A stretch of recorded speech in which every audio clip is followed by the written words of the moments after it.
हरि बोल केशव माधव हरि हरि बोल। सरकार का स्पर्श पाते ही राजा मूर्ध्वज पुनः फिर पहले के समान सरकार स्वयं अपने अंदर मन में विचार करने लगे कि धन्य है मेरा भक्त और मेरी कठोरता देखो।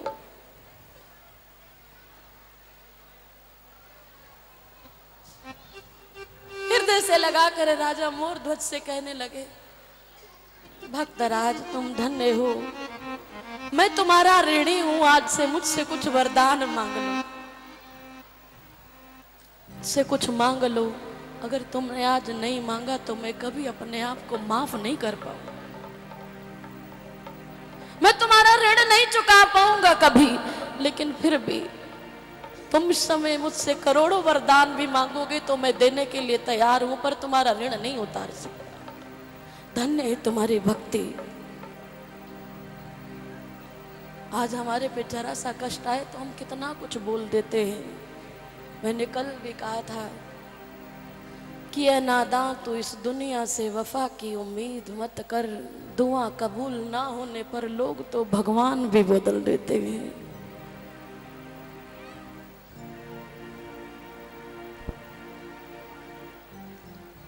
तो विचार कीजिए कि उस पुत्र पर क्या बीती होगी जिसे आरा लेकर स्वयं अपने पिता को चीरना है, उसकी पत्नी पर और स्वयं राजा मूर्ध्वज, जहां हृदय में भी जरा सा कष्ट नहीं आना चाहिए, लेकिन उनकी भक्ति की प्रगाढ़ता देखो। वो रो रहे हैं तो इसलिए कि आधा भी क्यों, दूसरा आधा शरीर क्यों नहीं।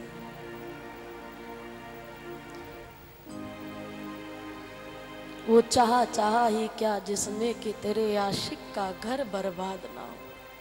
वो तैयार रहता है इस बात के लिए।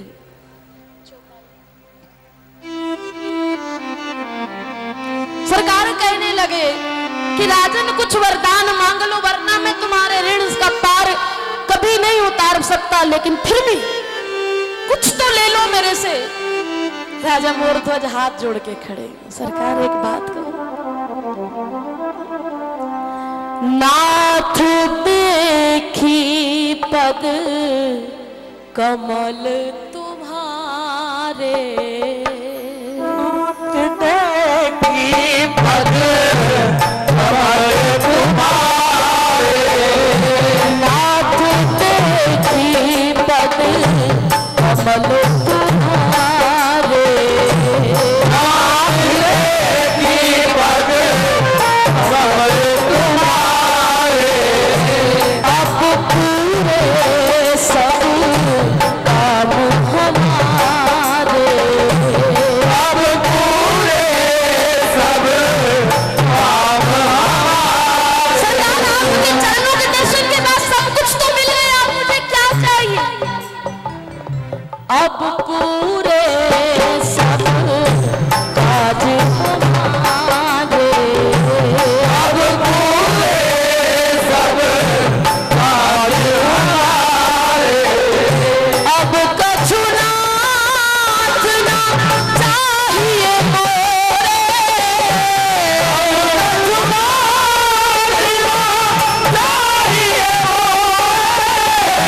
अब कछु नाथ ना चाहिए मोरे,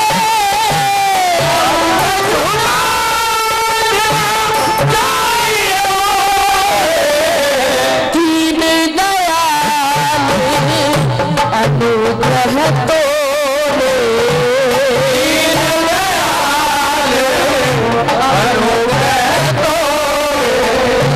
नाथ देखी पद कमल तुम्हारे, नाथ देखी पद कमल तुम्हारे।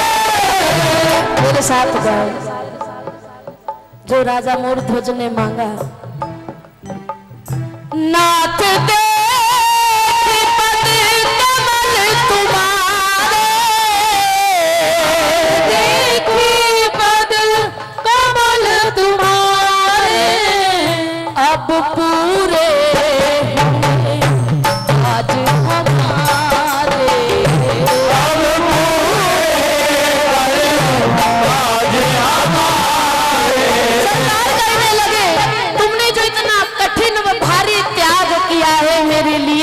परीक्षा के लिए, इसके बदले में तुम्हें कुछ ना दूं, ऐसा तो हो नहीं सकता।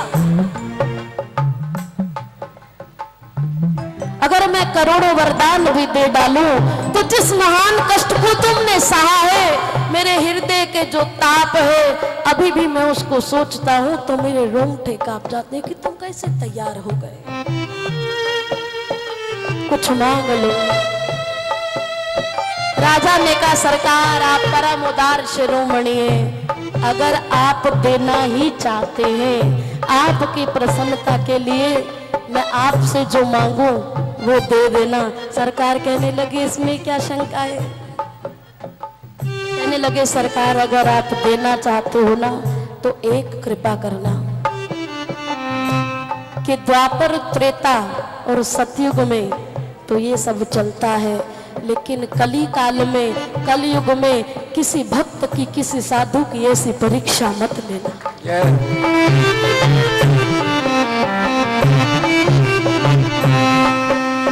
क्योंकि जो कलयुग के भक्त होंगे ना, ये आपके नाम के सहारे तो जिएंगे, लेकिन अगर थोड़ा सा भी उपवास करना पड़ जाए, थोड़ी सी भूख गरीबी सहनी पड़ जाए, तो हमने कईयों के मुख से सुना भी है कि कलयुग के भक्त भूखे भजन ना हुए गोपाला, ये ले अपनी कंठी माला। 4 सवेरे 4 अबेरे इतना दे गोपाला, मांग पहले रखिए। 4 सवेरे 4 अबेरे इतना दे गोपाला, इतने में से एक भी घटे तो ये ले अपनी माला। कलयुग के भक्त ऐसे होंगे, तो कृपा करके आप ऐसी परीक्षा कलयुग में कभी किसी की मत लेना। सरकार ने तथास्तु बोला और अर्जुन को अहंकार का जो गर्व था टूट गया, और आज देखा कि भक्त क्या होता है और भक्ति क्या होती है। सरकार ने कहा कि आज मैं आपकी इस निष्ठा से प्रसन्न हूं, वरदान देकर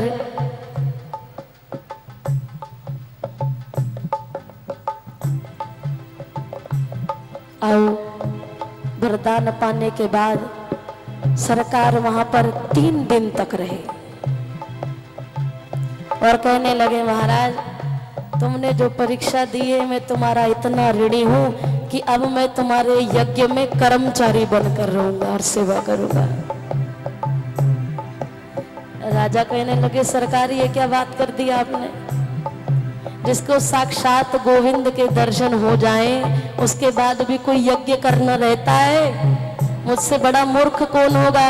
अरे कोई प्यासा गंगा जी के किनारे जाकर बैठ जाए और गंगा जल का त्याग करके ओस के कणों के लिए दौड़ा जाए, तो उससे बड़ा पागल मूर्ख कोई नहीं है। स्वयं गोविंद मेरे यहाँ आए हैं और आप ये कहते हो कि मैं यज्ञ करूं और आप कर्मचारी रहेंगे, ऐसा नहीं हो सकता। सरकार प्रसन्न हो गई। 3 दिन तक वहां निवास किया। राजा ने अर्जुन को अपने हृदय से लगाया और उसके बाद अपनी सारी संपत्ति और अपना जीवन उन्होंने गोविंद के चरणों में समर्पित कर दिया। बोलो भक्तों रे भगवान की। तो आओ, ये है सेवा निष्ठा, ये है संत निष्ठा। और आज हमारे दरवाजे पर आए कोई जवान आ जाए तो ये कह देते हैं हट्टा खट्टा है, कमा नहीं सकता। अरे मैं कहती हूँ ठीक है, हो सकता है कोई दुरुपयोग करे, लेकिन कम से कम 2 रोटी तो दे ही सकते हो ना आप। बड़ा कठिन लगता है, लेकिन ये जो भक्त माल है ये हमारी भक्ति को बढ़ाती है, हमारे भाव को बढ़ाती है। इसीलिए मैं कहती हूँ कि हर भक्त को इस भक्त माल का स्वाध्याय अध्ययन जरूर करना चाहिए। अगर आप अपनी भक्ति को, निष्ठा को बढ़ाना चाहते हैं, प्रभु प्रेम में प्रीति बढ़ाना चाहते हैं, तो किसी भी तरह समय निकालकर एक दिन में एक कथा का अध्ययन जरूर किया कीजिए। और हो सके तो कथा में आते हैं अपने साथ रोज किसी एक ऐसे को लेके आइए जिसने कभी ऐसा सुना ना हो, ताकि उसकी कमीशन भी आपको मिल जाए, आपका फल तो आपको मिल ही रहा है। तो